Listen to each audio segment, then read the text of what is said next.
So now I'm going to cover some of the common misconceptions that people have when they buy tax foreclosed properties. One of them is that they can conduct any business at the property or live in the property, and that's not necessarily the case. That may be a matter of zoning, and there may even be a condemnation order against the property, which you should check before you bid on a property with Dangerous Buildings Department of the City of Detroit. And if that's the case, oftentimes it can be deferred by simply complying with the stipulations of the building department and making it safe. Another common misconception is that people believe that everything that they find on the property will belong to them in the way of machinery, cars, signs, etc. And that's not necessarily the case. Automobiles are titled to the last registered owner and often require a police officer to take the VIN number and notify that former owner at their last address. However, you may be able to file a claim for storage fees and eventually lay claim to that title. That's a process you'd have to discuss with the Michigan Secretary of State. As for signs, a situation akin to an easement may apply there, where the sign company has rights that were actually recorded in the master deed to the property originally, and so they may not have been inherited when the property was foreclosed, and you may not necessarily be entitled to the fees from that sign. As for other personal property, equipment, furnishings, etc., that may require an actual eviction proceeding through the 36th District Court or the applicable district court in your community where the property is located. Many people believe that it will be an easy process to just buy a property cheap and flip it. And that isn't so easy to do with a tax foreclosed property. Not just because it may be physically deteriorated, but because you don't get clear title, as most people understand it when you buy a tax foreclosed property. Under the statute, it has been challenged in the past and overturned by courts, and therefore title companies are reluctant to issue title policy, which is the ultimate test of whether or not you receive clear title to a property. The remedy for that is a simple procedure through the circuit court called a suit to quiet title. A standard fee by an attorney for that runs about $1,500. As for what constitutes a clear title, that would be a title unencumbered by liens to which you would be entitled to all of the equity when you go to sell it. Many buyers believe that they will not be held responsible for the violations cited on the property while it was under the possession of the former owner.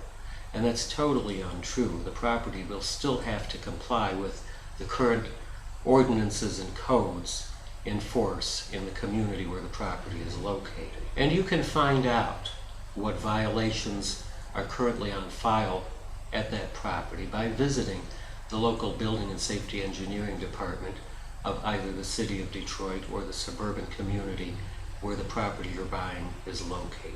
And to recap something that I mentioned earlier about whether or not you will owe taxes when you buy the property. And I want to reiterate that yes, you will owe the current year's taxes, although the foreclosure did wipe out all of the past due taxes. The tax bill that was due immediately preceding the auction in the summer will be your responsibility. Some people believe that they may even be able to profit by opportunistically buying the property cheap and then borrowing money against it from a bank. Again, that's highly unlikely. Since the whole foreclosure debacle in recent years, the lenders are much more hesitant, and they would want to see some seasoning. In other words, that you've actually held and improved the property for a certain period of time. And in addition, that issue of clear title will be paramount as well. Some buyers bring the misguided claim that they're entitled to a refund because the property is not described as they understood it, and it turns out to be something very different from what they thought they were buying. And the county is not responsible to make sure that you understood the legal description as it was written. which is why it's important to do your research. Visit the local city assessor or surveyor and match that legal description to a real estate atlas or plat of the property. Some buyers would like to believe that they could buy a property, a large property for instance, and parcel it out in order to collect more income from the property. And that's very unlikely to be permitted by any municipality. The property was originally platted and surveyed as such, and to make that kind of radical change would require architectural plans and legal work like rezoning the property. Now, many people wonder how and why a property came to be foreclosed upon and if it could happen to them. So I want to introduce my friend, attorney Michael Donovan, who is an expert at tax and title issues, and he's going to explain the public statute covering tax foreclosures in Michigan. Hi, I am Michael Donovan. I am General Counsel of Lamont Title Corporation. Lamont Title is located in downtown Detroit, although we do business statewide, and in fact we've done business on transactions in many states.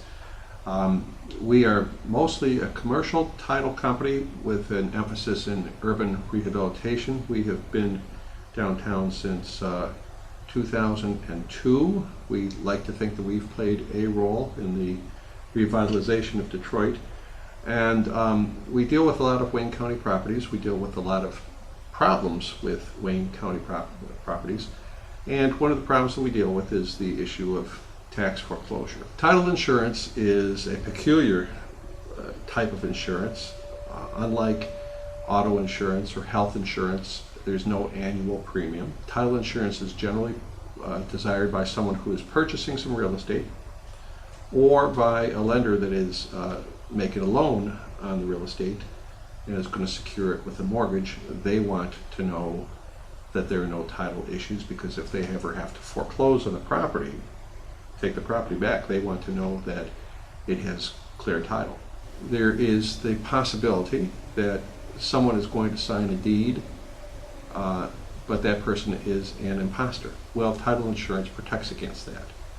Title insurance also protects against the possibility that a deed further back was a forgery, so that even if someone is selling the property now, they don't have good title because there was a forgery further back. If the seller didn't pay their federal income tax, the IRS can record a lien against that seller, and the lien attaches to the property. And we have seen situations where someone bought a house, for example, didn't have a title company take a look at the real estate beforehand, and then found out a year later that there was an IRS lien of $15,000 that attached to the property. Another common situation is if the seller had done some rehabilitation of the property. They had a construction project done on the house before they sell it, and if they didn't pay the general contractor, or if the general contractor didn't pay one of the subcontractors, such as the plumber or the roofer, the contractor or subcontractor can record a lien against the property. And if they don't get paid soon, they can actually file a lawsuit to foreclose on the property. So title insurance is designed, number one, to detect all those issues before the transaction, and to give the parties kind of a checklist of everything that needs to be done in order to make sure that the property is clear, the title is clear. And then secondly, to actually issue an insurance policy to the purchaser so the purchaser knows that they have good title. And if anything ever goes wrong, if there was a problem that was missed by the title company, then the insurance policy is the new purchaser's protection, that the title insurer will step in and make things right. So the primary function of title insurance really is to catch all these issues beforehand, clean them up, but then the secondary function is to give that guarantee to the purchaser that they do have good title.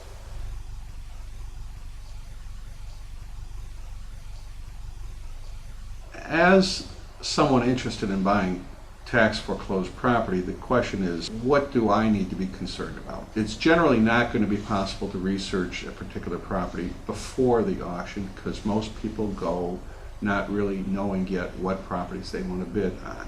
Generally, someone goes, finds out that they're the winning bidder on a piece of property, and then asks themselves, what do I have? I would suggest at that point having a title company take a look at it.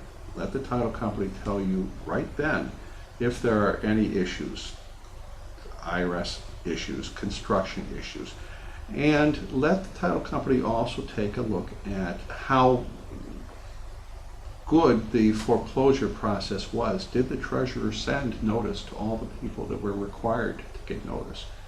And what happened? Did those people go to the post office and sign for the certified mail, or are there uncertainties? Here the concern is that the old owner, the one who's been foreclosed, could come forward and say, the treasurer never sent me notice, they didn't respect my due process rights, and Judge, I want you to overturn the foreclosure judgment and I want my property back.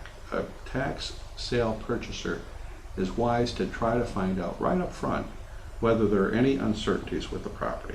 The reason the purchaser probably wants to learn this soon after buying the property is because we deal with a lot of purchasers that don't. We see a lot of people that buy a property, start rehabilitating the property.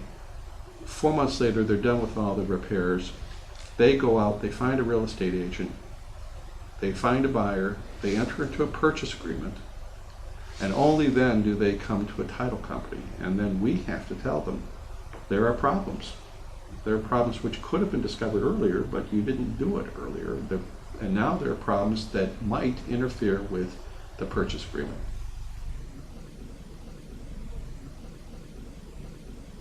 Hello, Bill Frank again. I wanted to cover some of the most frequently asked questions. And the first one being, do I have to pay all of the back taxes when I'm a successful bidder at the 2013 Wayne County Tax Auction? And the answer is no, you don't inherit all of the back taxes that it was lost for. In fact, that's why it was foreclosed. It was foreclosed in lieu of those taxes. But you are responsible for the present year's taxes that came out in the summer preceding the auction. Secondly, will I have access to the premises before the auction to inspect it and see if it's to my liking? And the answer is usually not, unless it's open to trespassing and you can simply risk walking into the property, which I don't recommend, or if you can see in through the windows, or better yet, if there's a friendly occupant there and you explain the situation and ask if you can come in. Some people wonder if they can get a refund if they're not satisfied with their purchase. And the answer is no, and in fact it's laid out in the terms and conditions set forth by the county as a cautionary statement before the auction, which is why you need to do your research. Another question is, can the former owner come back and reclaim the property and take it away from me? And in very rare cases that happens, but usually not. If they can make a claim that they were deprived of due process in the foreclosure process, and they bring a case in court or threaten to, in rare instances the county refunds your money rather, and returns the deed to them.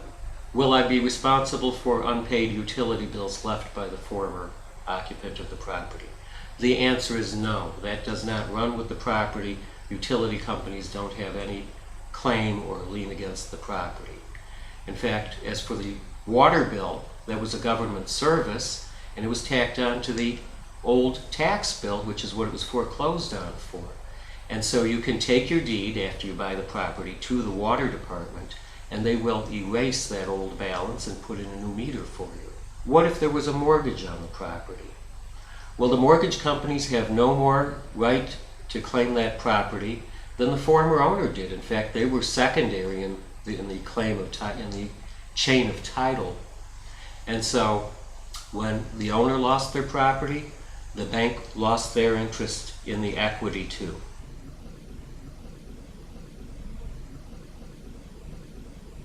On behalf of professional investors, I have identified some good buys, and I'm going to show those to you in pictures right here. You can see some of the really excellent properties that we bought undervalued, some of which have been remarketed with significant profits to the sellers.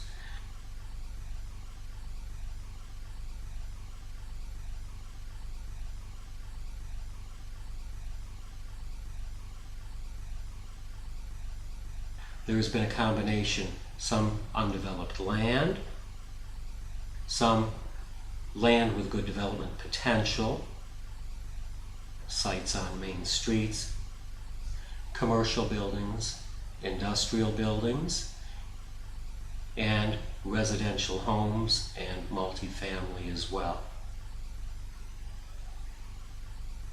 A greatly revered business locally is the Avalon Bakery, who, against all the odds, opened an artisan bakery in the Cass Corridor where nobody thought it was possible. And through 20 years, their ambition had been to open a commercial baking facility so that they could meet the orders that they had from restaurants and specialty stores. Now, 3 years ago, I found them such a building. In fact, it had already been okayed by the U.S. Department of Agriculture as a food processing building.